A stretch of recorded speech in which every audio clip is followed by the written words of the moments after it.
Hey everybody, it's Spegtacular, the Silverstacular. Today I want to talk real quick about error coins and their value.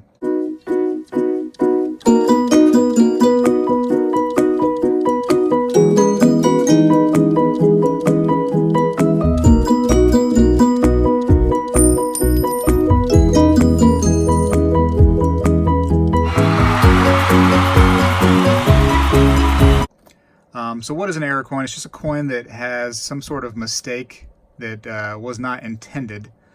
Of course, that's what a mistake is. From the mint. So here you can see a blank planchet. Was supposed to be a 1 cent piece, but it's just nothing. It is just, as you can see, and I'll zoom way in for you so you're not thinking I'm taking advantage of you somehow. I'm pulling the wool over your eyes. It's completely blank. There's nothing on it. So that's all that is. And here's one right here. Here's this quarter, and it looks like it was, had a little bite taken out of it. This is a mildly common error, and I want to talk real quick when I look at this one about their value. So with the error coins, one of the really important thing is to be able to tell what the coin is and the year. So you can see the date is still here, 1983, and you can tell it's a Washington quarter. So there's no mystery here what the coin is or when it was minted. You can just plain as day see the error. And the coin's condition also helps as well when you talk about the value of the coin. But this would be, probably a decently sought after coin. Nothing too special, don't get me wrong, but I could see that it could have some value with it. And I hesitate to say some value because I don't know what the value is, because this is really, in any coin really, is what is somebody willing to pay for the coin. But this is way more than that. This goes beyond what somebody is willing to pay, because a lot of these errors, they don't have a typical price guide. Because where this one right here has its little hole in it, this is probably one of a kind. And so how do you price something that's one of a kind? That's really tough. It's really what somebody's willing to pay. There's no, like for this right here, I'm in the red book right now.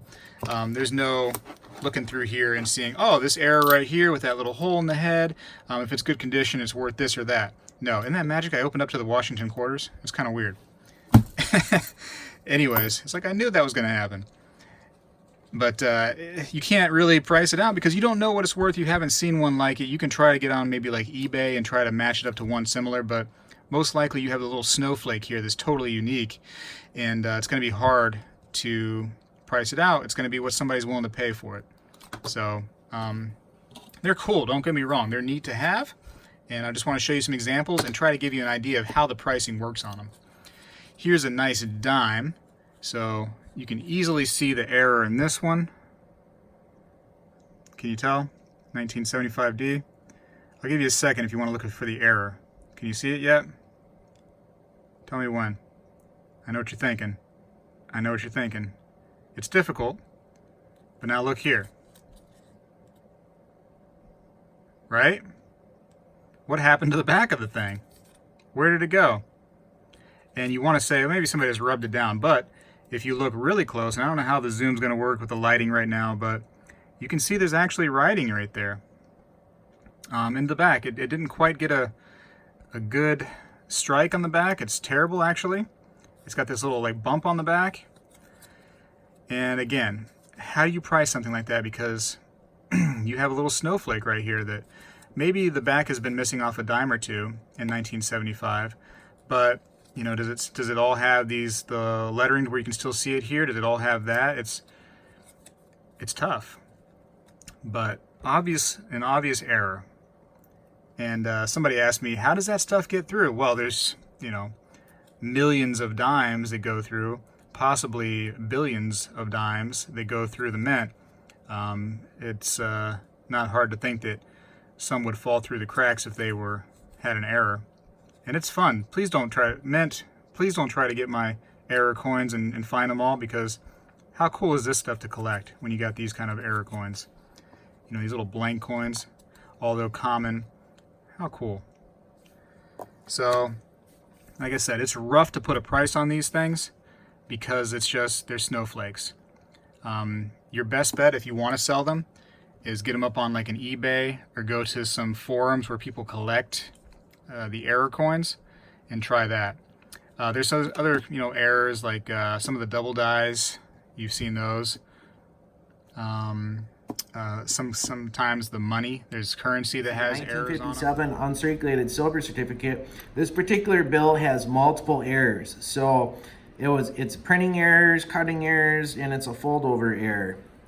So, so this is the fold over. Yes. Which is a giant piece of, looks like a Post-it stamp on the back. Mm-hmm. When the whole sheet of the bills was printed, it was folded over. They printed part of it. It's got multiple errors on it. So I'm going to flip it over to show you the back, and yes, please. Make a little more sense. So we can see how that was folded. Look how silly this thing is. Mm-hmm. Very neat bill. And this is also graded EPQ, exceptional paper quality. Wow. Mm-hmm. Little bit of a mess up there, and by a little bit I mean like, come on, look at this thing. Yeah, very unusual, very unusual. Multiple errors on that. It's practically got another dollar attached to it. Jeez. Flip it over. Yeah, that's a neat one. Yeah. That is neat. Absolutely. But yeah, that's the error coins for you. Like I said, it's a tough thing to price out because it's just everyone is so unique. And it's just such a market of what people are going to pay for that one. It just, somebody sees this right here and they just have to have that particular coin for whatever reason. They could pay a lot. They could pay, a little. It's really tough. And you may want to think about having the error coin graded. That way they just, it basically verifies the coin is real, and it can help people that, if you're going to sell the coin, see exactly what type of error it would be. That may be something you want to do with the error coin. It could definitely add some value to it. And again, how much value, that's up in the air. It just depends on what somebody would be willing to pay for it. This is a very desirable penny. The 1955 double die. 1955 double die. Let's see if I can get a good shot of that. Look at the doubling. That's not your eyes getting blurry. That's the doubling. That's an NGC certified coin. It's graded as an AU55 brown. Wow. Next to it's 2 coins over is another very popular key date coin. That's a 42 over 41 mercury dime. I don't know if I can see this one as good. It gets a little shaky when I zoom all the way in. Sorry, everybody. Oh, I see it though. You can make it out. Yeah. That's been cleaned, but it's still valuable, right? Yes. Because it's just an error. All right, everyone, I hope you enjoyed the video. Feel free to send me an email if you have a crazy looking error coin you want to show me. I leave my email in the description. And comment if you feel so inclined. Thumbs up the video if you like it. And make sure you subscribe. Spegtacular is out.